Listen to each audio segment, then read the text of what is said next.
Mr. Zimmerman, please stand up. I'll remind you, sir, that you're still under oath from when we had you sworn in earlier before the break. Did you now have sufficient time to discuss with your attorneys whether or not you wanted to testify in this case? Yes, Your Honor. And I don't need to know what was said, but after those discussions, have you made a decision?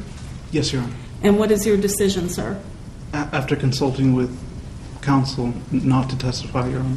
Okay, you understand that no matter what counsel says to you, it's still your decision. Do you understand that? Yes, Your Honor. Okay, and I need to know, is it your decision to not testify in this case?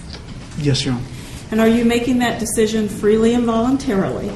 Yes, Your Honor. Has anybody promised you anything to get you to make that decision? No, Your Honor. Has anybody threatened you? No, Your Honor. And this is clearly the decision that you yourself have made.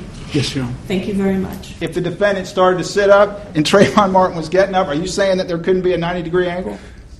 Am I saying there couldn't be a Right. 90-degree angle with Right. him in a half-up position Right. and you trying to get up?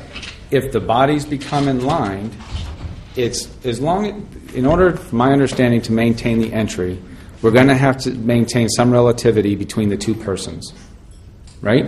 So the relativity, I can sit here and say the same thing, that if I'm laying completely back and you're more forward, I can get a 90-degree entry. If we're both coming up, you're asking me to bring up a conclusion, could it happen that way? The answer is absolutely yes. If he's getting up and he's getting up together, sure. There's no way I can sit here and say that, no, you couldn't have two people that are maintaining alignment not have that entry. And you were also provided the firearms report, right? And you learned that it was a contact wound with the clothing that Trayvon Martin had on?